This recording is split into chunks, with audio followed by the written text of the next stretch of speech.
saying that everybody participated in the way that we got to this situation is not to say that there's one party that's more morally culpable. But everybody did the dance. Everybody did the dance, and you cannot remove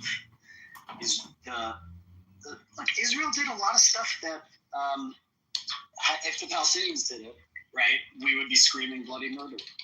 And I think it's okay, right? And I speaking as a Jew and somebody who feels myself very much almost Israeli, right? I think it's acceptable and actually like it's the only way forward to actually look at what you've done and say, well, that was fucked up. We shouldn't have done that. We might have been morally justified, or it was the right thing, or et cetera, right? But we wouldn't do that again.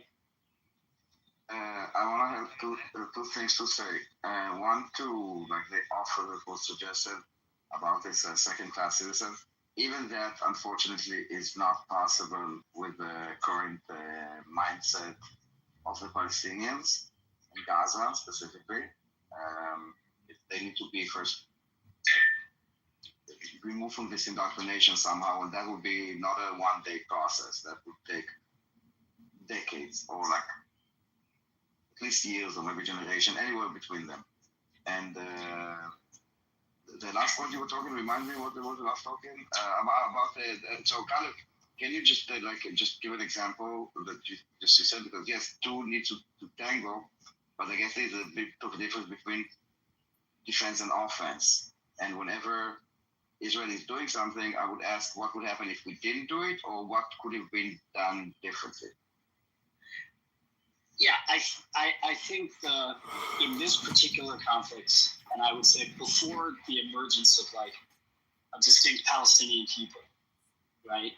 I think what we have is more like a civil war than it is, an invading group and a native group, right? So in that sense, I think everybody's doing it to each other. I think look, there was ethnic cleansing of many, many villages by Jewish and Zionist forces. That happened. And we should be able to say that it happened.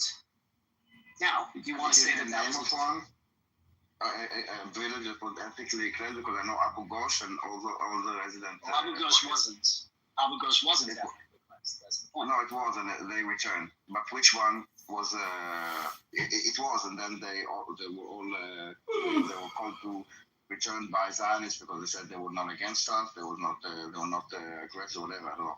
But which village, for example, do you have a name of a village that was ethnically cleansed? Sure. Do you deny it's happening today too? Yeah. Yes. Deny that it's happening today, ethnically cleansing villages? Yes.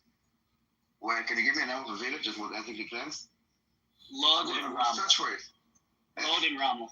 Lod and Ramla. Okay. And when exactly, do you know? Or not exactly, like what, when did it happen? July 48. July 48. Okay. Right, there's and again, I'm not making a moral equivalence. I'm just saying, let's say facts, okay? And this stuff happened. War sucks. In war, people do brutal, terrible things. Some people might say all wars are crimes, right? I'm not sure I would say that, but some people might say that. And I think we can be clear about particular Palestinian ideologies. That, by the way, Simon, I don't think represent the entirety of all of those people, right? The indoctrination is the second point, but that's not the whole story.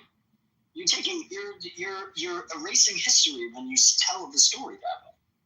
I think that's a violent act to history. No, I mean, there's a group of people that accept that force is justified. And to the degree that you accept that as a premise for dealing with people politically, you will die. And that historically has just been the case. We live in modernity now, Simon. We don't live in the time of barbarism. We live in modernity. Well, it's not about if we live in the time of barbarism or not. The people who continue to cry about women and children dying accept barbarism as a premise that is justified to an end. The fuck are you talking about? I mean, Yeah, what the hell are you talking about? Bro, there's mullahs running around right now slaughtering Iranians. There's Gazans who sanction the government to go into sovereign countries. There's the same thing with Hezbollah. These are barbarians. These are primitive human individuals. That's a very So why should the simplistic, like, so why should the civilized Western world succumb? They shouldn't. That's my point. They should have erased these people from the globe like 50 years ago. Simon, you sound like a. where are you from, Simon? I don't think Ayn Rand would agree. I mean, yeah, but I don't think you understand like the level it Are you takes Jewish? to criticize. Ayn Rand would be very disappointed. No, he's just retarded. He's an atheist. Ah, okay. Yeah, usually I was gonna be surprised. No, I'm joking. Go ahead, Simon. Honey. Jews can be atheists, but no, I mean, there's nothing about that. If there's people chanting death to America, death to Israel, you go and wipe those people out. Like, the way you get into forever wars, is because you don't actually do what it takes to actually win the war. Like, so right should now, you just like, do what like Paul's sounding? Yeah, and Simon, you're forgetting the social aspect. freedom? But Simon, you're forgetting the idea that like after you kill the people, you have to like rebuild the society, rebuild the culture. That's why Germany and That's not Japan up to you. are positioned where they are, right? It's not because we defeated the Nazis or the Japanese militarily only. Had we just left and then said nothing, or helped them to rebuild or reacculturate them, they would be nothing. It's two parts. There's nothing today, but Japan. I mean, Japan. Oh my God, Simon, you're so the dumb. The U.S. went into Japan, completely eviscerated them, and then shoved the Constitution down their throats. And they're thankful because of it. And then did a process of denazification. If you're talking about doing a radical Islamization, I'm all on board for that. But it cannot be handled only militarily. You're wrong. Well, I mean, how else do you do it? Did you hear what I said? You can't do it only militarily. There has to be a I plan. agree with you. I agree with you. Again, Japan is a perfect example. Japan is actually the example I go to.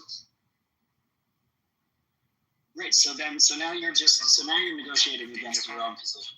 So now you're negotiating. Hold on. I feel like this guy doesn't understand the region or why people do doesn't. things they do. And It doesn't understand. It doesn't understand. make a basic understanding The of it. position that they are is because all of their values stem from fucking Allah. So like, who am I to do? That's not even true, by the way. My secular. Okay. George Another Habash. launch from Iran to Israel. Simon, George Habash. Do you know who that is? No. He was the leader of one of the most violent Palestinian resistance /terror / fill in the blank organization. And he's a Christian man. I thought And he didn't do it for Allah. He did it for a whole different set of reasons. And I don't think you have a basic understanding of like the root of this particular conflict. And you're speaking as if this is like a blanket thing for the entire Middle East, which is like super complicated. it was my understanding that the Palestinian resistance movements in like the 70s and 80s, for example, a lot of them were actually far left, like they were more Marxist. Communists, yeah. Yes, and they also was more of like a nationalist, like Arab nationalist, pan-nationalist type of movements. Yeah, it wasn't all. It's at least from what I've read about it, that they weren't always like That was the motivated first by group Islam.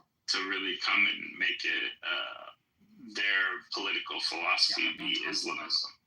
By the way, I'm not talking about like the radical leaders of these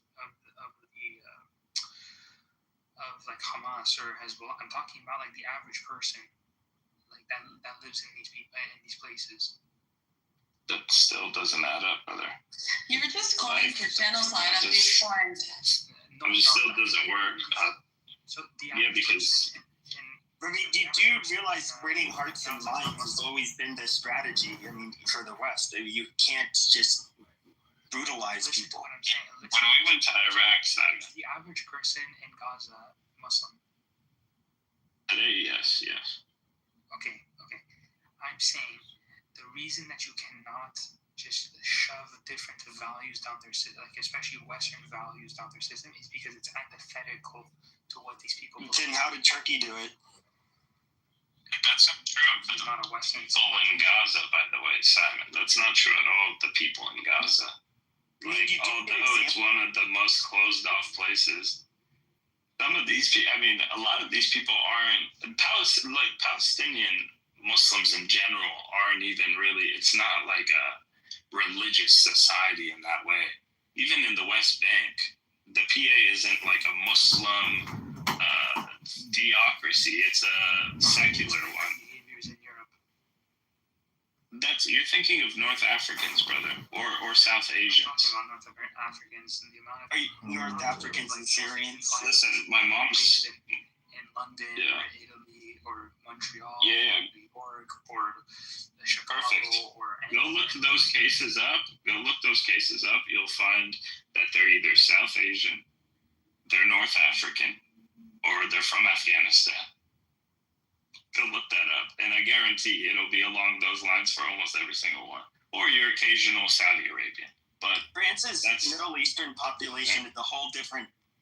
It Syrian comes from too. a whole Add different Syrian to problem. that list. Well, no. I mean, because like after both World War I and World War II, they had North African colonies, and each time they said, yeah, we need lots of people to help rebuild France, and they put them, they set them up in like housing, basically kind of like projects, and they never tried to assimilate them. They just let them live amongst themselves, and so you have like these large neighborhoods that are just full, like Al Maghreb or.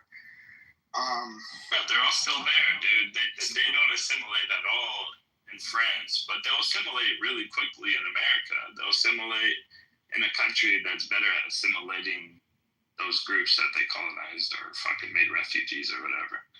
Like America, you can get here. Islam. I'm talking about Islam. Yeah, I know. These are all Muslims. Yeah. What do you can't make general, dude. Listen, there's a lot of people that are Muslims, and they're from all different kinds of parts of the world. When people say Muslims, like, listen, that might not be the same Muslim country my family came from, where, people aren't walking around in niqabs necessarily, right? I would be okay if Muslims were like Jack. I would be less resistant to. I mean, some of the, like, if you think of, like, the Muslims that have, like, a high level of involvement in, like, terrorism, it's, like, people from, like, Dagestan and fucking Chechnya. It seems like it comes in different pockets in the Middle East. It comes in different pockets, Pepe, but I think that the religion, the framework of that ideology and of that religion is like, how do you say, it's perfect soil, for terrorism, because it's very compatible with the idea of dying by war and dying colonizing and all of these sort of things. So it's very compatible with the way that they have their religion structured. I get what you're saying. Like, you know how I feel about Islam. I just don't want to talk about that over again. Yeah, we mean at the it. same time, I would say this: if I was living in like what was Israel, and it was, despite how long those people have been there, I mean, could have been anywhere from several generations, or a couple generations, I should say, or their ancestors go back a few thousand years. If I saw, regardless of any international agreement, if I saw a bunch of these fucking people moving in, I would just, because just how I am, rather nativist, I would probably resist them too, and just want them, them and their state to go away. Like, I don't think it's all. I don't think it's all Islam. I think there is like this natural instinct people are going to have where they're going to want to basically get them, fight them off. And I don't think that has to do with Islam. I'm not saying that has to do with Islam.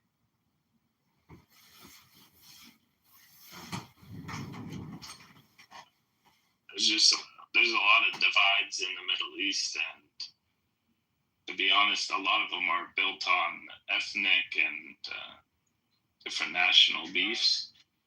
Yeah, tribal beefs and shit too. There's a Muslim component to a lot of it, but if you look at stable Muslim countries, ones that have some success, or even if just they're really stable, they're typically just fine, extremely conservative, but that's just how it is. They're extremely conservative. Well, what do you mean by conservative? Like, you have no civil rights? No, some, for example, even in Dubai, right? Like, they don't allow public PDA, public displays of affection. You can't even cuss at people, or like. No civil rights. You can't, they just don't want I think degeneracy. in Dubai, if you want to be gay, to be honest, you can be gay. Like, it's fine, but you just cannot do it in front of people. Of course, if you're a Muslim, nobody has to know about it, right? But I mean, it's just public displays of affection. They have different rules though for like their citizens and what they allow Western. Basically, if you're a Westerner who's just like, I don't know, not going to fit in, they can easily just tell you to leave. Hello, everyone. Simple solution. Pepe, I don't want to interrupt you, but I've got a question. Mm-hmm. Questions at the end. What's up? Thank you. I'm sorry, I don't know, but you've been talking about the Middle East, and I want to just state some ideas about that. So if you don't know what we're talking about, then how come you want to add something? I don't want to add, but I want to ask a question. But questions are at the end. Okay, so shall I keep him at the end right now? No. Yeah. Inside being cheeky. Okay, you can just discuss them. Answer your question. Go ahead, Mohammed. Go ahead, honey. Okay, thank you. Well, you've been talking about the Muslim countries in the Middle East. Who will achieve peace at the end? West or the Muslim countries in this area? West American people or the Muslims themselves? I think first of all, you guys have to organize and achieve peace yourselves, right? And I think he has a fair point. I think that like Gulf Arab states in particular are rather stable. I think that it's just my opinion. I do think that you're probably going to see like what will be basically civil wars in Europe. When I don't know how far into the future that is, but I mean, to answer your question, I think that we'll probably see more violence, a lot more violence in particularly Europe, and you guys probably won't. Pepe, a lot of those successful GCC countries, a lot of the times, I think they're all kingdoms, right? So they have like a really strong hold on the stability of that country, and a lot of times they have a parliament too, even like Jordan, and they have great relations with the United States. And all those countries, man, they live like kings over there. It's great. Like, for the most part, they're very wealthy. It's a good time. And they're really conservative. What's that? They get a lot of things right. I mean, they have a lot of foreign workers and stuff, but they don't give fucking citizenship to people. They don't allow people to. They don't have a birthright citizenship. They don't have any of the garbage that you have in Western countries. They realize that is like that would result in their downfall. And yeah, they have laws that are too strict for my liking. However, most of the Muslims that come from places like Qatar and so forth, they tell me, well, I actually like their laws. Like, we don't have to deal with these people coming in and changing our society, our culture, which I think is a good thing. I think that's going to be a big part of the West, why the West will probably delve into, like, war, because it's... But look, like in America, you have two parties that are like advocating for like the complete opposite of like what freedom demands. Like, you have one party that says bring in everyone, give everyone citizenship, and then the other party is just saying like, yeah, let's bring in like only the amounts of people, and like we don't give them citizenship. Where it's like, you can bring in as many people as you want, just don't give them citizenship. There's rational ways to go about this. Like, number one, it's not the government's role to tell you, oh yeah, this person can or cannot come in for work. Like, that's well, I think it is. That's just the value, because it's security, it's national security. You cannot just let in bad people in. No, it's exactly a value judgment. You're saying you ought. That's an ought claim. It's not a material fact. Freedom. It's a principle of freedom. Which is a value judgment. As you value freedom, they ought to allow it. Yes, Simon, it is a value judgment. Like, for example, Switzerland, you cannot just come here and enjoy the country if you're not going to behave. The country, the government, has the right to vet the people that are going to come in. So if you're qualified to get a job at the level of the Swiss level, if you have the education, the culture, if you're compatible, if you're going to be responsible, pay your taxes, don't be a pig, and throw trash out. Like, all of this stuff, yes, it's a value judgment. No, it's not. It's just it's inconsistent with freedom. Oh my God, that's a value. That's once again, you value freedom. What you think is freedom. No, listen to what I'm saying. I'm saying, regardless if you value freedom or not, I'm saying it's inconsistent with freedom. That means it's inconsistent with human nature. No, I actually think that it's consistent with freedom. That if you want to remain autonomy, to have autonomy over your country and basically your people over a country. You have to control who comes into your country. Now, that's why Israel's not going to just give all Palestinians Israeli citizenship and the right to return, because they realize demographically they'll lose their own autonomy over their own country, because it will now be overwhelmed with foreigners. And you need to see, hold on just 1 second, Simon. You need to see countries just as you see individuals. Countries are the smallest unit of the geopolitical component in the globe. So countries, just as individuals, imagine if I told you, oh, Simon, anybody can go inside you as they wish. I mean, it's freedom, right? And you're like, fuck no. What if they have got AIDS? What if they whatever? Like, they're not gonna fuck me. Like, no, that's freedom. Well, in the same way, a country has sovereignty, a country has autonomy, and a country doesn't have to let in anyone. I always use the house example. Like, your house isn't accessible to strangers, and if it is, it's not your house. Exactly, but the difference is that your house is your property, and the property is not the government's. The government can say, listen, you know what, but it is my country. But again, your country's not. It wouldn't be if you're not paying taxes, but if you're paying taxes, yes, you have certain rights that other people don't. Therefore, it's your country. You own it. So when Americans vote for, like, I don't know, policies that tighten immigration, for example, because they want to have control over who comes in their country, that is perfectly in line with freedom. No, it isn't. That's my point. I'm saying the standard is freedom.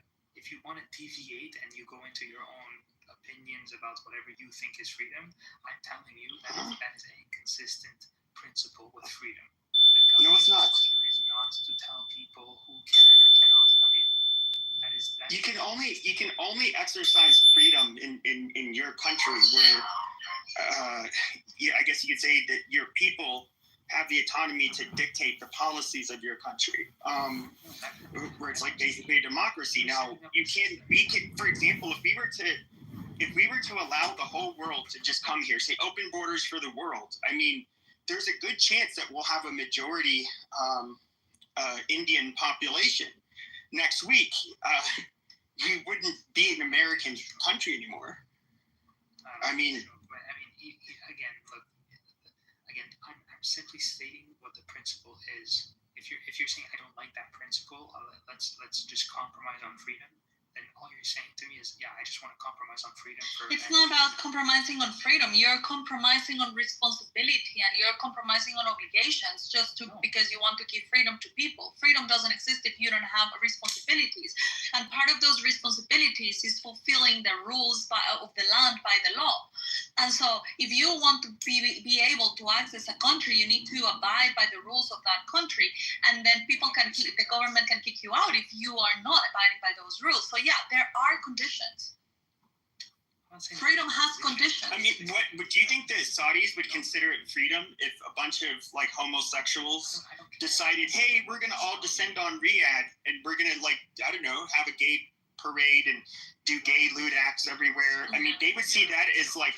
You need to think this one through a little bit more, Simon. I don't think that you have thought too much about it yet. I've thought a lot about it. People do have freedom to stay away from things. Okay, you look at this and I don't even know. It's not even like a libertarian view in my personal view. It's rather. I'm not a libertarian. It's an anarchist view. The government has. It's completely anarchistic, Simon, and you criticize anarchy, and you're being an anarchist. Anarchism is dumb. Anarchism just says, the hell with every institution in the world. I'm simply saying the proper function of the government is to protect your rights. That's it. Which rights ought people have? There's actually like a conversation. People kind of do this in a way.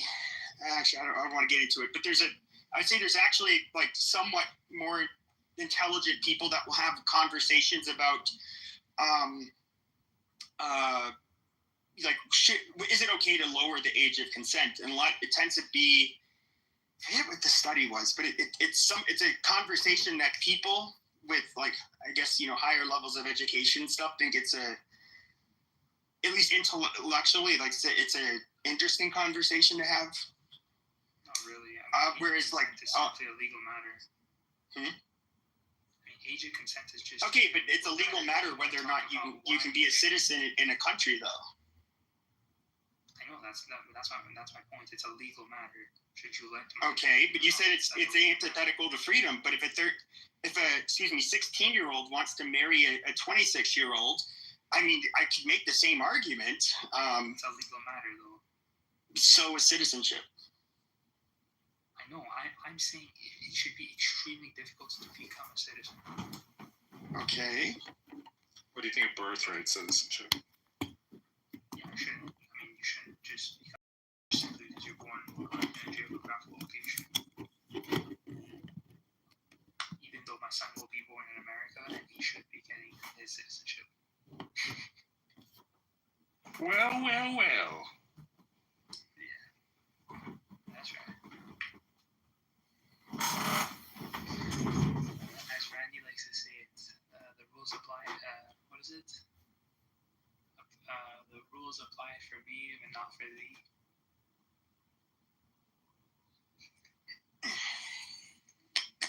I mean, I would just say the only way you can have true freedom is to have a level of freedom of association, which is something that involves both inclusion and exclusion. You can't truly be yourself or do what you want to do without, people that are, I guess, similar. Like, why do, obvious example, why do homosexuals like to go to gay bars or nightclubs? It's obviously same reason straight people like to do that, at regular bars or clubs. People create communities, like, even within the United States. And I would say our country is just, like, so different from most of the world that it's, I definitely don't want it to become like those other parts of the world. So I'm definitely okay with restricting people's ability to become citizens. But I'm with you. I'm literally saying that is my entire position. I'm saying make it extremely difficult, because to become a citizen, the way you radically shift a nation is if you just allow anybody to become a citizen. That doesn't exclude people from actually just coming in and working or educating themselves. Like, it doesn't have to be mutually exclusive. I'm just simply saying, don't allow those people to vote, because if you bring in 5 million Indians and then 5 million Indians don't look at Indian, you basically get India in 30 years. I don't want America to be India, but I don't care if the Indians want to come in, because eventually they just have to assimilate, because no matter how hard they want to work or how much they want to bitch, either you like it or you don't, but you have no political power in the country, so you're completely irrelevant. You have no say. But that's kind of what Middle Eastern countries do. They basically, if you don't like it, you just get the fuck out. And if you have a problem with obeying our laws, we'll throw you in jail and then deport you as soon as you get released. Well, Middle Eastern countries don't have, like, civil rights. I mean, they're a human being. Yes, of course it's wrong. I don't think it's necessarily wrong. I think that's a value judgment. Of course it's a value judgment. You're talking about a human being and the necessity of a human being to be free. It's a metaphysical requirement for a human being to be free.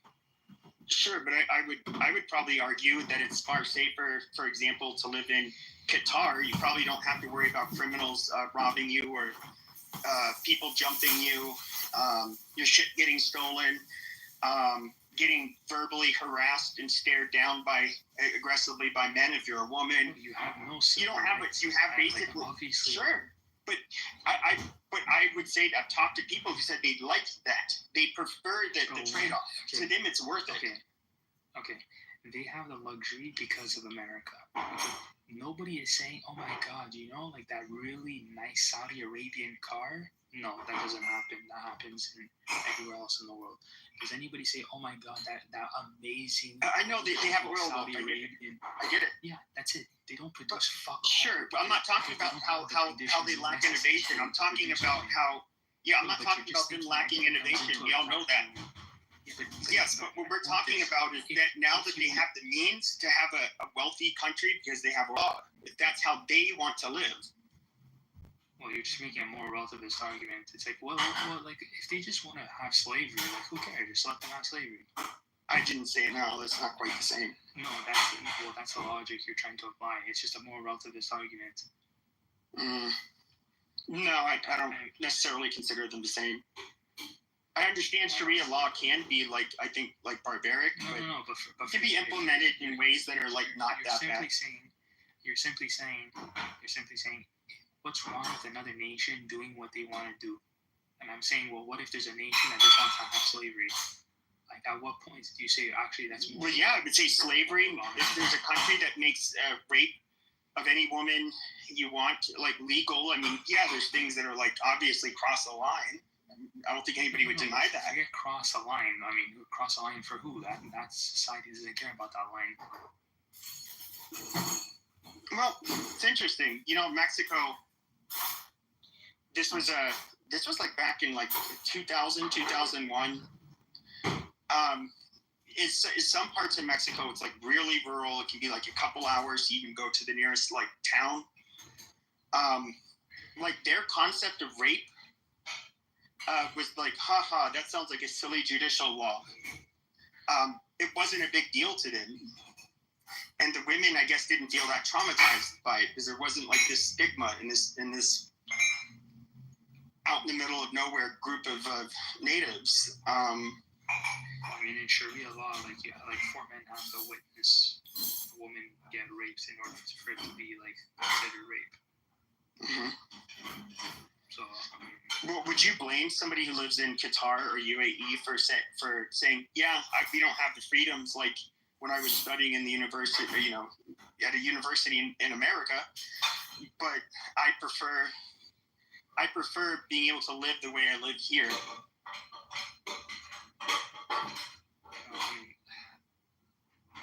I'm simply just saying, if you don't hold freedom as a value, okay, then you fall into like the more relativist arguments.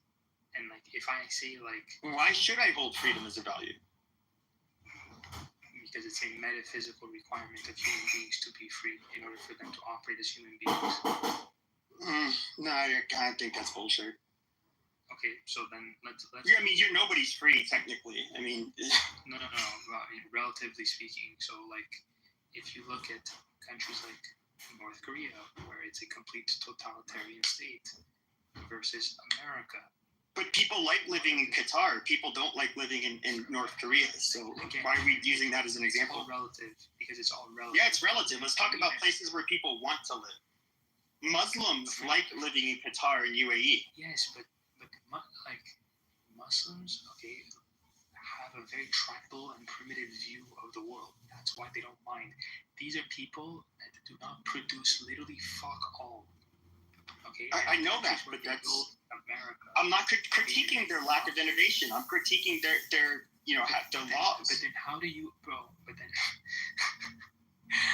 the reason people go to Dubai, the reason it's prosperous is because there's other people who go there who have money. Okay, but those people have money because those people actually produce something. Well, I do wonder though. What is maybe part of the problem with like Saudi Arabia is that since these people are born into money, can just have the shit they want. They can just buy it. Maybe that lack of it creates a lack of drive to want to be somebody that I don't know, innovates shit. I really don't have the answer, but I mean, look at the stuff that they invest in. I mean, I wouldn't even say that's the case. I'm simply saying, even if you're born into money and you inherit trillions of dollars, okay, that's just you. Like other people have to produce something of value as well, because right now what happens is like you don't have like an entire economy in these countries. Like if it's not for oil, these people are bankrupt. Okay, and I'm saying like if you remove that from America, you still have an economy. Yeah, but they have oil, so why does it matter? I mean, they're not going to go bankrupt, at least anytime soon. I'm simply saying like if you have a population that doesn't produce anything of value for other people, then like that's it. Like it's not like wealth just comes into a vacuum because you have oil. Like. But what does it matter? Because there is a demand for oil, and they so happen to have a lot of oil. I'm saying the conditions that they live in. They have a luxury because of the commodity that they sell to the planet. But I'm saying, if you remove that commodity, what do you think you have? You have a primitive society. And I'm saying, if you take out oil out of America, you still have a civilized society. Okay. Like there's an economy, like you have rights, you have the ability to produce, to pursue other values, and you just don't have that in these other countries. You can't open up a strip club, you can't open up a fucking whatever unless the government approves it. Like countries that we know, that do that do not do well. That's my entire point. So I'm saying, in order for human beings to operate as a human being, you have to be able to be free enough, relatively speaking. That is, I think you have a misunderstanding of like just like wealth doesn't just pop up out of nowhere. When did I say it did? We all know why. We all know why the Gulf Arab states have money, but it's not a secret. So what is there to debate? Well, if it wasn't for the free countries, these people wouldn't be able to trade. But it's not. the free countries, it's because we literally have automobiles and shit that requires oil, and so that's exactly what I'm talking. We have the they have the demand an for automobile. An automobile doesn't just pop up in the ether and like we just have automobiles now, or we have like these combustion engines that need a product that you sell. Like, in order for there to be a combustion, there has to be the conditions necessary for you to even be able to produce that. And I'm sure, but they already exist. I get it, but bro, so are you telling me that you think that you don't think that they would be able to be free? You don't think that they could be maybe innovative despite being Muslim with their laws? Okay, well, give me the example. Where? No, I'm asking. I actually don't have the answer. Yeah, I'm saying it doesn't exist. That's what you've heard me go off on Arabs about how they completely lack innovation in comparison to the rest of the world. But I know, but that's my point, bro. That's exactly my point. I'm saying they do not create the conditions necessary in order for us to get to where we are today. So when you say, oh yeah, but I don't mind living in Dubai today, I don't mind living in Qatar today, I'm saying, yeah, okay, but like you have the luxury to say that. But if we had to restart from nothing and you said, yeah, let's go to Dubai, well, good luck, because that's not going to happen. And I'm saying America is a country that allows you the freedom, the conditions for you to be able to get to where we are today. Because Dubai and Saudi do not. That's the beauty of America. That's why. I mean, it's for me, that's fairly... It's hard to say that is the cause. I do think it perhaps could be an explanation, but I also think that the fact that you have a group of people that do not have to be innovative just because they're wealthy to begin with, I think was every bit as much of a likely explanation. Again, you're taking it as if it just comes into a vacuum, bro. That's my point. I'm saying restart, okay? Everybody in the world has nothing, because at some point, everybody in the world did have nothing. I'm saying the conditions that America allows versus the conditions Saudi and the Middle East allows, okay, America will win that 100 out of 100. Okay, so you're all you're saying is, well, now that we have everything, let's just go back to regressing. And it's like, well, why? Well, no, if I push back, no, this is rather recent blip in history where the West is as powerful and innovative as it is. If you look out throughout history, though, especially along the Mediterranean, North Africa, you cannot say that these Muslims were not innovative. I mean, they had seaworthy ships. They were conquering people. They had their own architecture. They had all kinds of shit. So, I mean, yeah, we're more innovative than them now, but but when they didn't have oil money, they didn't really seem to be lacking innovation necessarily. I mean, they had the Islamic Golden Age because they had Aristotle, and then once they dropped Aristotle, like that was it. You have Islam today. Like basically, once they dropped Aristotle in like the year 1000, like that was it for Islam. What observations came out of Islam after that?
detained at any Illinois juvenile detention facility, this is the money glitch that's getting former detainees. The function of a Zen teacher is to put his students in all say, for kinds instance, of situations you've got a drug and where in the alcohol normal course of person, social a relations, person who is addicted to drugs and alcohol. Who's trying by to asking have a nonsensical relationship with some by making chatbot, absurd remarks, and they're primarily trying to use it to. all ways of unhinging things, and above all, keeping them stirred up with impossible demands. To hear the sound of one hand, to, without moving, stop a ship sailing out on the water, or to stop the sound of a train whistle in the distance. Magic. To touch the ceiling without getting up from one's chair. To take the 4 divisions of Tokyo out of your sleeve. To take Mount Fuji out of a pillbox. All these impossible questions are asked. And in the ordinary way of interpreting these questions, we think, well, now, gee, how could we do that? See, that's a very difficult question that's been asked. And you have to think, what would I do to do that? Because we are caught up in a certain way of discourse, which the language game that we play, and the social games, the production games, and the survival games that we play are good games. But we take them so seriously that we think that that is the only important thing. And this is to unstick us from that notion and realize that it would be just as good a game to drop dead now as to go on living. Is a lightning flash bad because it lives for a second as compared with the sun that goes on for billions of years?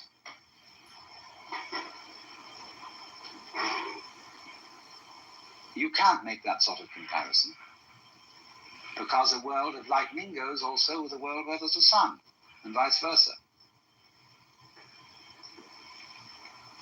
So long-lived creatures and short-lived creatures go together. That's the meaning of that saying. Flowering branches grow naturally, some short, some long.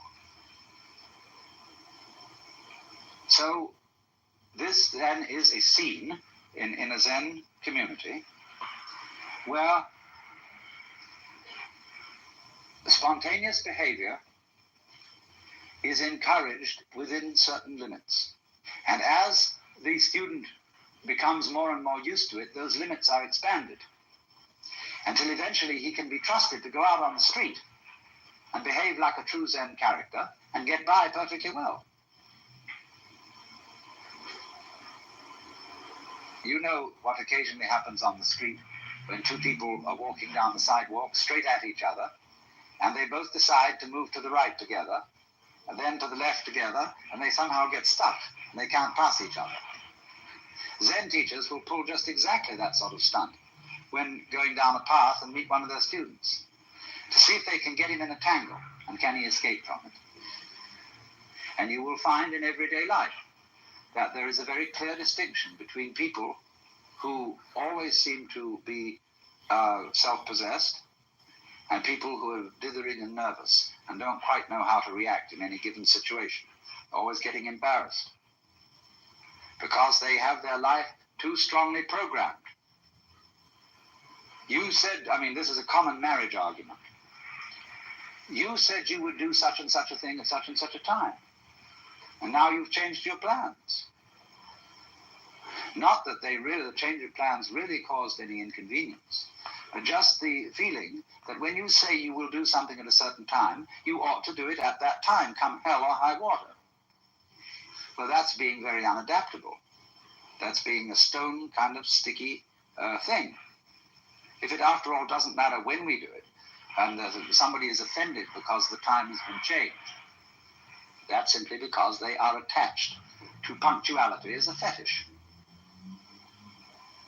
And this is one of the great problems. This causes many automobile accidents. Men rushing home to be on time for dinner. when they stayed late, either working or they had to stop for a drink at some bar, or when the girl feels that she has to, if she has a fussy husband and she feels she has to have the dinner ready at exactly a certain moment, she ruins the cooking. He'd rather have a faithful wife and a bad cook. I hope I'm not treading on any toes.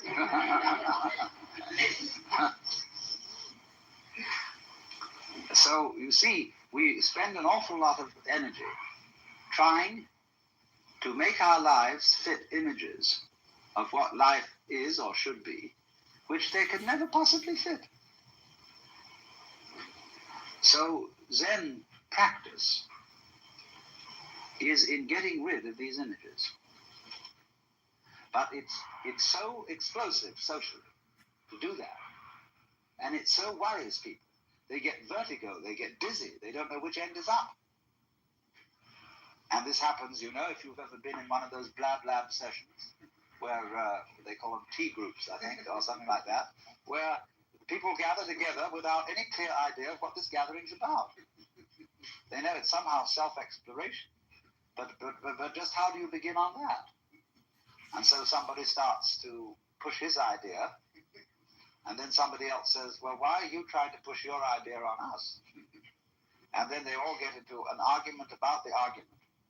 And the most amazing confusions come about, but sometimes they all see what idiots they're being.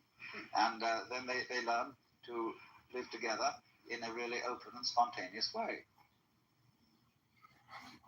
I am a cheater, a thief, a liar. But not like you think. I have metastatic breast cancer, and I pretend that I'm fine, but I'm tricking my cancer. I'm yanking back more moments, memories, within HER2. And HER2 is for adults whose HER2 positive or HER2 low breast cancer cannot be removed by surgery or is metastatic, and who have received a prior treatment, or whose cancer has come back during or within 6 months of ending treatment. And HER2 helped people live longer than other medicines. Your doctor will do tests to ensure HER2 is right for you. HER2 can cause serious side effects, like lung problems that may lead to death, low white blood cell counts that are common and sometimes severe, and problems with your heart pumping blood. Tell your doctor right away if you have new or worsening shortness of breath, trouble breathing, signs of infection, cough, fever, chills, feeling tired, swelling of ankles or legs, irregular heartbeat, sudden weight gain, dizziness, or loss of consciousness. HER2 can harm your unborn baby. Talk to your doctor about pregnancy, breastfeeding, and effective birth control. Ask about other side effects. With HER2, all that is mundane, magical, mine. Sure, metastatic breast cancer will try to take it all, but not today. Hey TikTok, it's Alan Walker, and if you want to get this or this, search Alan Walker on TikTok and tap the banner right now.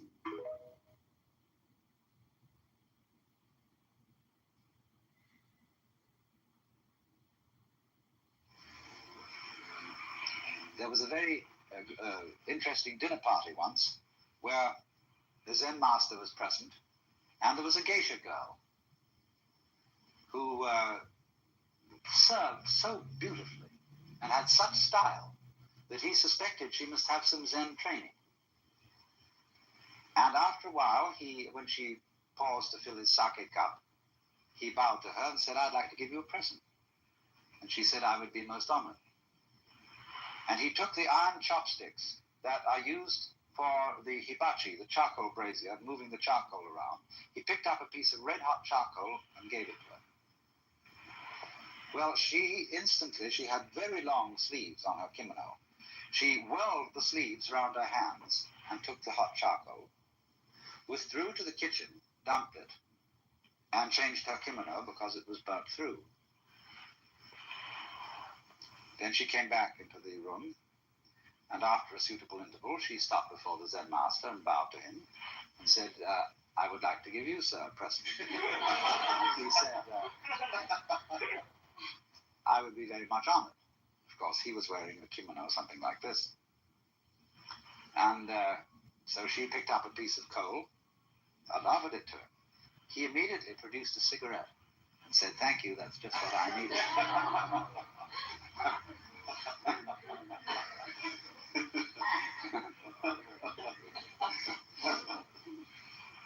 Now, you know, in the same way that we have this in our culture, certain people who are comedians, who know how to make jokes and gags in a completely unprepared situation, face them with anything, and they somehow come through. So that is exactly the same thing in a special domain as Zen. Only the master of Zen does this in every life situation. This is the secret. You must remember, you can't make a mistake. Now, that's a very difficult thing to do. Because from childhood up, we have had to conform to a certain social game. And if you're going to conform to this game, you can make mistakes or not make mistakes. So this thing has gone into us all the time. You must do the right thing. There's certain conduct appropriate here, there's certain conduct appropriate there. And that sticks in us and gives us a double self all our lives long because we never grow up. Do you realize that the whole of life plays a game, which is a childhood game? There are three kinds of people: top people, middle people, and bottom people. And there can't be any middle people unless there are bottom people and top people. There can't be any top people unless there are middle and bottom people. And so it goes. And everybody's trying to be in a top set. Well, if they're going to be there, there's got to be someone in the bottom set. And the people who do the right thing and the people who do the wrong thing. Here in Sausalito, we have this very, very plainly. There are the right people, the nice people who live up on the hill. Then there are the nasty people who live down here on the waterfront, and they grow beards, and they wear blue jeans, and they smoke marijuana.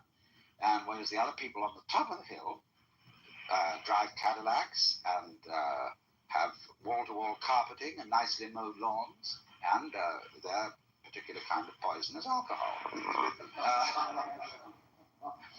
Now, the people who live on the top of the hill know that they're nice people.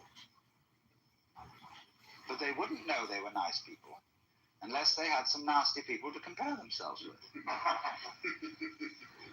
Every in-group requires an out-group, whereas the nasty people think they are the real far-out people, whereas those people, those hillbillies, are squares. And they wouldn't be able to feel far out unless there were squares. See? These things simply go together. But when that is not seen, we play the games of getting on top of things all the time. And so we're in a constant state of competition as to, if it's not I'm stronger than you, it's I'm wiser than you, I'm more loving than you, I'm more tolerant than you, I'm more sophisticated than you. It doesn't matter what it is, but this constant competition is going on. In terms of that competition, we can, of course, lose place and in that sense make mistakes. But what a Zen student is a person who is not involved in the status game. When exploring new credit cards, you should know what you're getting into. With hundreds of offers, Credit Karma curates relevant options for you and shows your approval odds, so it's easier to find your way to the right card for you. Intuit Credit Karma.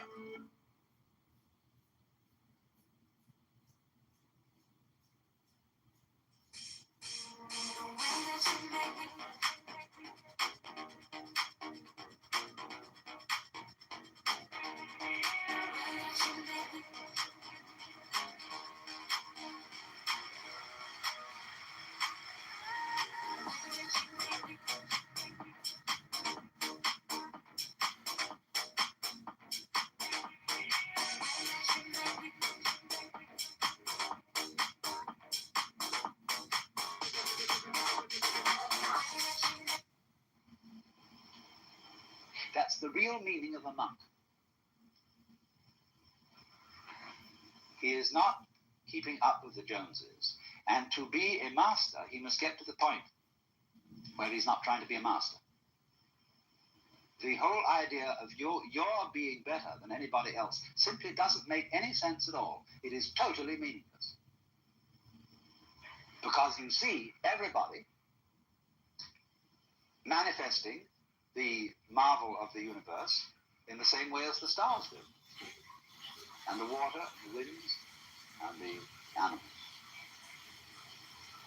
And you see them all as being in their right places and not being able really to make mistakes, although they may think they're making mistakes or not making mistakes, and playing all these competitive games. But that's their game. Now, I only say, if that game begins to bore you, and it begins to trouble you and give you ulcers and all kinds of things, then you raise the problem of getting out of it. And therefore you start to become interested in things like Zen. That is simply a symptom of your growing in a certain direction, where you are tired of playing a certain kind of game. You are as naturally flowing in another direction as if a tree were putting out a new branch. So because you say, oh, well, we people are interested in higher things, you see, that depends still on the differentiation of rank between the superior and the inferior people. But when you begin to see through that and grow out of that, you don't think anymore of this superior and inferior classification. You don't think we are spiritual people who attend to higher things as distinct from these morons who are only interested in beer and television. The trouble with the human being is, like the trouble with certain animals, like the dinosaur, who evolved to the point where he was so big that he had to have two brains, a higher self in the head and a lower self in the rump. And the difficulty was to get these two brains coordinated. But we have exactly the same trouble. And we are suffering from a kind of jitters that comes from being two-brained. Now, you see, I'm not saying that that jitters is bad. It's a potential step in evolution and an opportunity of growth. But remember, in the process of growth, the oak is not better than the acorn. Because what does it do? It produces acorns. Or you could say, just like I sometimes love to say, that a chicken is one egg's way of becoming others. So an oak is an acorn's way of becoming other acorns. Where is the point of superiority? The first verse of that poem I just quoted, the flowering branches grow naturally, some short, some long. The first verse is, in the landscape of spring, there is nothing superior and nothing inferior. The flowering branches are naturally, some short, some long. So that's the point of view of being an outcast, in the sense of being outside the taking seriously of being involved in the social game, and therefore being threatened by making mistakes, of doing the wrong thing. That is to say, of carrying into adult life one's childhood condition, where somebody is constantly yammering at you to play the game. So therefore, the preachers and the teachers take the same attitude towards their adult congregations that parents take to children, and lecture them and tell them what they should do. And judges in courts feel also entitled to give people lectures because they say those criminal types haven't grown up, but neither have the judges. It takes two to make a quarrel. So one can begin to think in a new way, in the polarity thinking, instead of being stuck with the competitive thinking of the good guys and the bad guys, the cops and the robbers, the capitalists and the communists, all these things, which are simply childishness.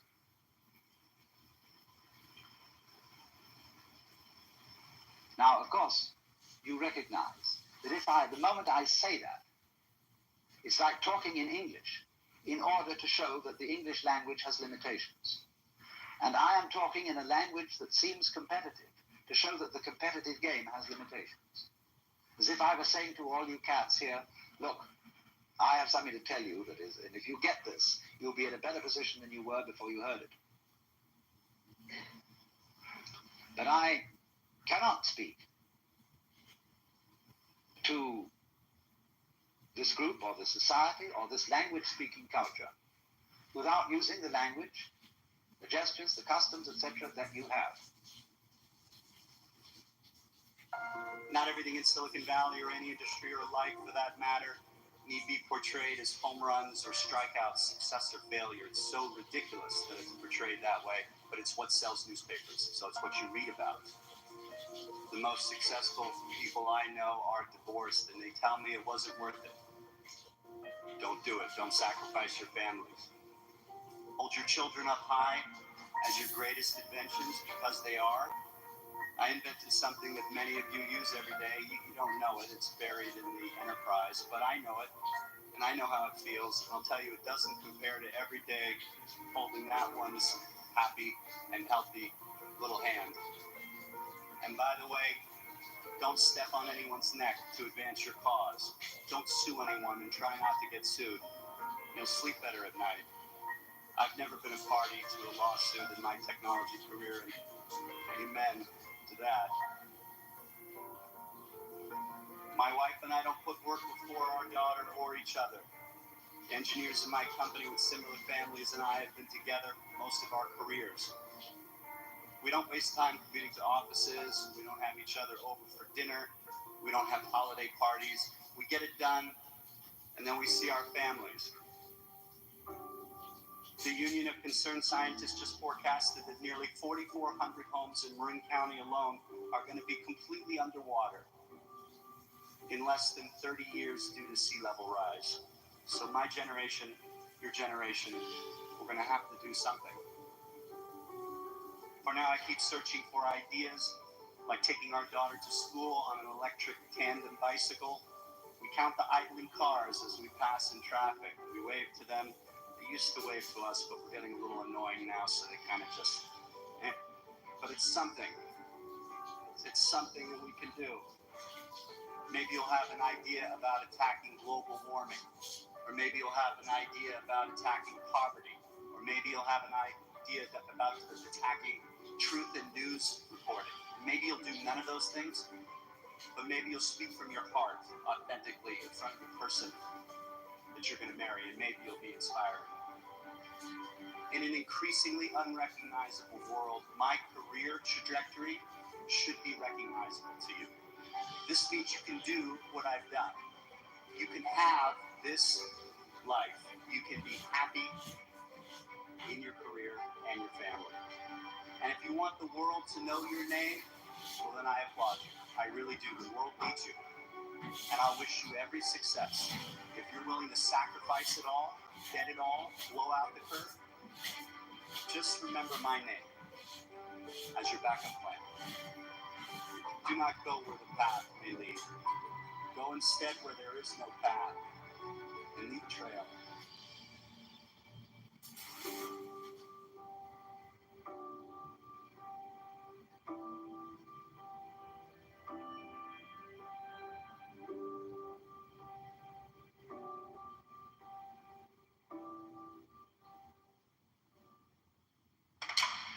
Want to stop hair loss in its tracks? Through Hims.com, you can explore a range of options that work best for you, so you can grow visibly thicker and fuller hair. Get back your robust head of hair in just 3 to 6 months with doctor-trusted ingredients like finasteride, minoxidil, and a blend of supplements that support healthy hair. 3 in 4 Hims customers say they wish they started using hair treatment earlier. Stop hair loss and regrow hair. Get started today at Hims.com.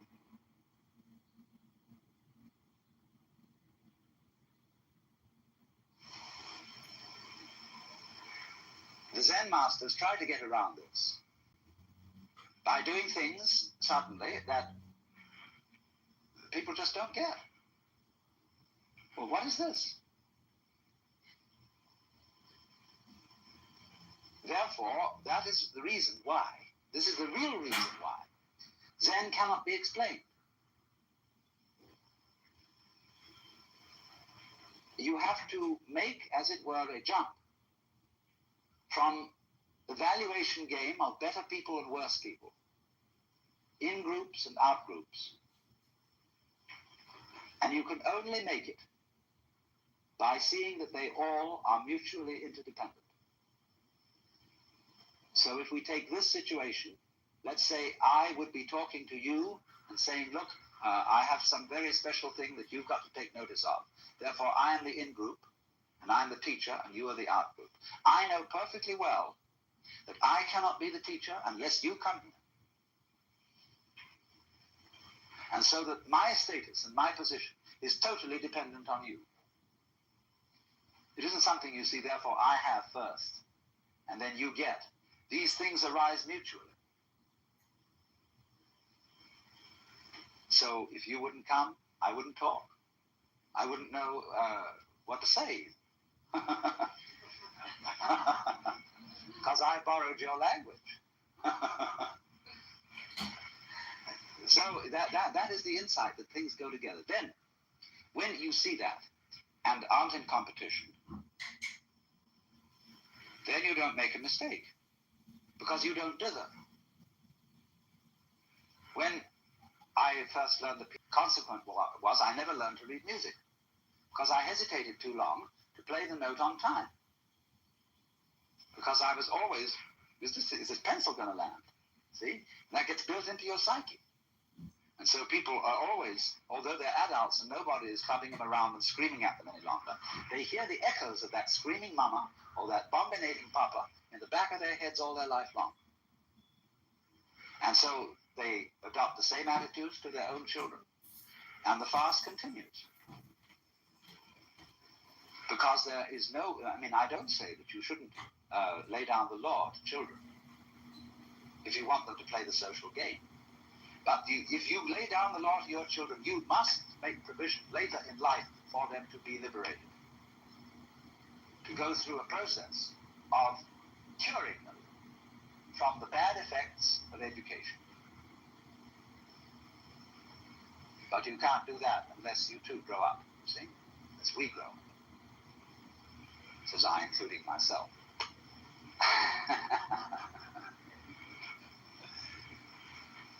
So that is the thing. Now, therefore, in the Zen scene, you would think that the master, as we know him and as we read about him, is an extremely authoritarian figure. That's the way he deliberately comes on at the beginning. He puts up a terrific show of being an awful dragon.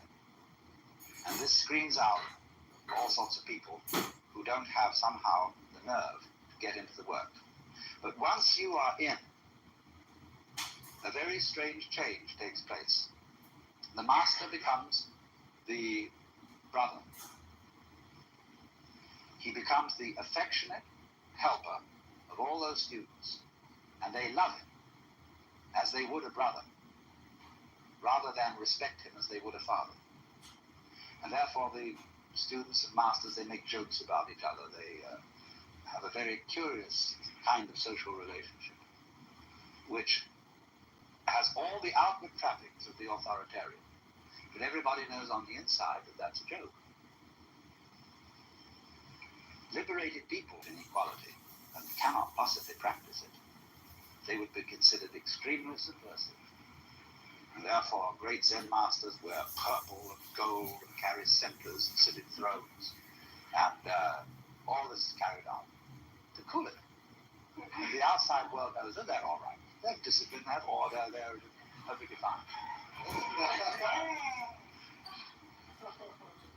Having discussed basic principles of what Zen is about, I'm passing on to the more practical side of it. A Zen monastery is not a monastery in the Christian sense.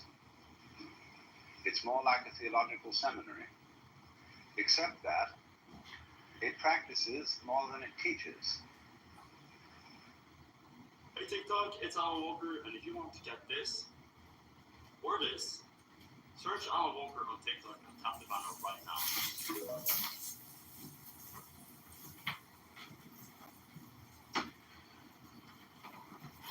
People everywhere are recommending GoodRx. My neighbor showed me the app. It's helped me save on my kids' allergy pills. GoodRx can save you a lot of money. A typical institution consists of a campus. And on the campus, there are many buildings.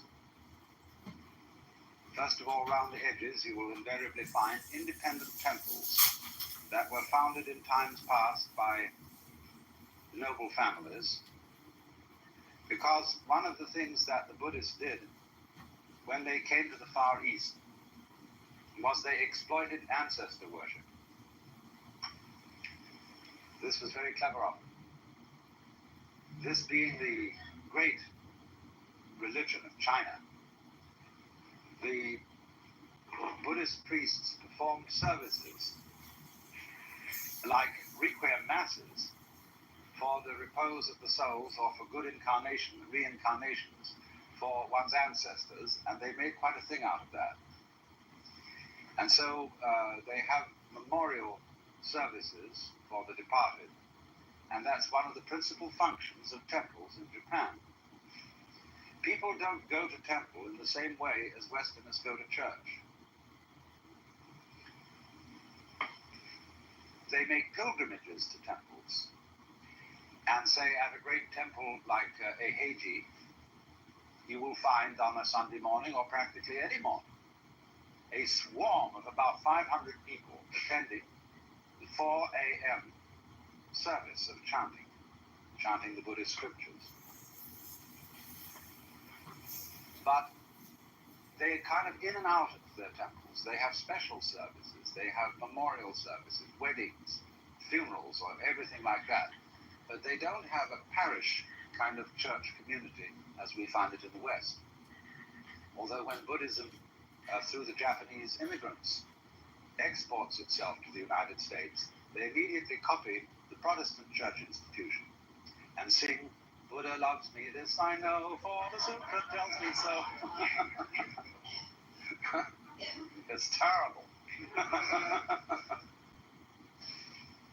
And all the young men, Nisei, who have never been in Japan, one thing they can't stand is sutra chanting, because they don't know what it means, and the priests don't know what it means a lot of the time. And but it's beautiful to listen to, and they haven't got an educated Western ear yet to appreciate that kind of Oriental music. Well, now, aside from these many temples, each of which is in charge of a priest with his family, and some of them are having a hard time making go of it these days, so they've become restaurants for very elegant food, or museums, and all sorts of things. Now the guts of a Zen temple is what's called the Sodo. So in Japanese is the Sangha, the order of followers of the Buddha. Do simply means hall. So the Sangha hall, or Sodo, is the center. And this consists of a number of rooms, but the main one, the actual Sodo itself, is a large, long, spacious room with platforms on either side and a wide passage down the center. The platforms are 6 feet wide, and each contains a number of tatami mats, which are measure 6 by 3. And every monk is assigned to a mat. And you probably heard as a child, "Fool me once, shame on you. Fool me twice, shame on me." How many times has the West been fooled by these terrorists? Agreed. And, I do agree that it's a great idea to have this run by the Congress, because I do like the idea that the Congress, when we started this country, the Congress had all the power really, and very little was given to George Washington. We did not go after power. But anyway, the point. So I do think, having congressional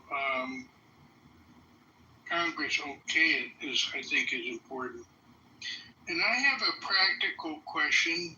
I don't know if anyone knows the answer to this, but if these nuclear things are out in the middle of the desert, why not just drop a nuclear bomb after you kind of soften things up, maybe? Since there aren't very many people there that are going to be harmed. Just infrastructure, nuclear infrastructure.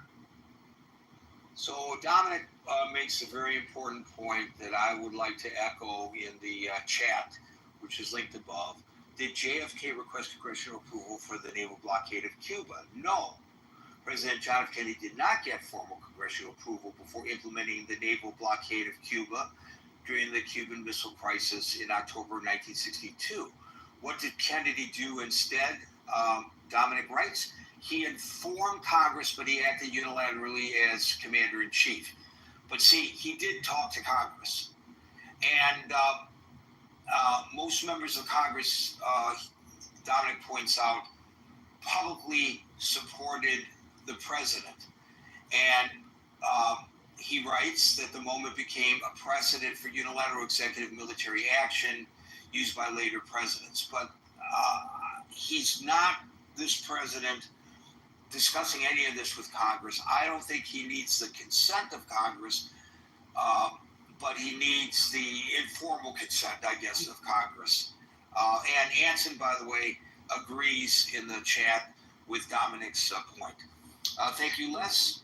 Well, can I just say one more thing? Sure. And so we have to look at what the alternative is. If they have a bomb, then Iran is a much bigger problem to everybody, including the people in Iran. And if we're trying to get the Middle East stabilized, a nuclear armed Iran is the opposite of that. Thank you, Les. We'll now go to David. Gary, I think there's a lot of conundrums here that we're facing as a country and with regard to Trump's leadership, with regard to the way he's been hemmed in to tacitly give support to Netanyahu while at the same time pandering to the base, to the Tucker Carlsons of the world. But I thought Tucker brought up some interesting points, Gary, and that was highlighting the fact that Ted Cruz did not have a whole lot of command, not just of the population of Iran, but their ethnic makeup. Not just them being a Muslim Persian country, but the other cultures that also exist in a place of 90 million people. And that's important to understand because from a standpoint of the language and the way the rhetoric that's being bantered about, it resonates and has similarities to the run-up to the Iraq War. And we saw how, George W. Bush spoke about this big threat, this massive threat to our security. He put Colin Powell front and center, taking this story to the UN. And we saw the disastrous outcome of that campaign. And so are we also entering into a very similar, are they setting a trap to enter into a Gulf War II here with regard to a country to be more radicalized, get the support of the other aspects of the Middle East. So, I think it's important, as much as I'm not a big MAGA supporter, I think their voice is very important with regard to checking Trump's ability to throw us into something that could have very protracted and massive consequences, not just to to the loss of life to the Iranian people and the potential further destruction, or further, not destruction, but damage to the Israeli people in their country, but also to the possible displacement of Iranians, causing massive refugee situations that we've seen in the Syrian campaigns. We're seeing, obviously, the fact that there may not be the ability to do a regime change, the likes of which the Iranian people deserve. And again, I'm no fan of this regime either, Gary. This is a regime that's repressed its people, that's looted its economy, with the backroom deals with China, the shadow economy that exists there. And so there's a whole lot of reasons why this has to happen. But I think the ultimate campaign would be another potential Iraq 2.0 if we don't get it right. So those are some of my talking points on that front. I mean, at the same time, we're seeing Trump call out his Tassie Gabbard, saying that Iran's not necessarily close to having a nuke. So the messaging, the talking points are kind of all over the map. That's not good for the cohesion of a big decision like this. So, I just think we need to really take a step back. I know we're already en route there on some level with regard to the massive deployment. So maybe we're sort of playing a game of wait and see here. But yes, I'd like nothing more than to see the regime toppled. The Middle East should be a lot safer with one less state actor with a nuclear weapon. But keep in mind, Gary, that a lot of these countries like Iran, North Korea, and even Pakistan, who obtained a nuclear weapon in the early 70s as a byproduct of what India did in terms of their nuclear campaign, these countries feel they're in desperate throes to secure themselves by any means necessary because they can't compete with conventional warfare, the likes of which Israel just demonstrated, the likes of how we've demonstrated our campaigns in Gulf War I, not necessarily Gulf War II to some extent. But yeah, these countries don't have a way to resist. This is an allied military response to their sovereignty. So I don't think that ever goes away here, particularly if we destabilize Iran in such a way that it creates a more reactionary response to what it is we're attempting to do here. So those are my talking points today, and I hope it made some sense. Thank you. Making one's point by embarrassing a person who you have invited onto your platform is not the proper way of making your point. Make your point through argumentation, but not by ridiculing a U.S. senator or anyone for that matter. This was a low point in the career of Tucker Carlson. He made his point. He made his point that the senator doesn't know the population of Iran. And therefore, anything that the president might have to say, the senator might have to say, can be discounted because he just proved that the senator is incompetent and his point of view on this matter must be discarded. It's sort of like Detective Furman.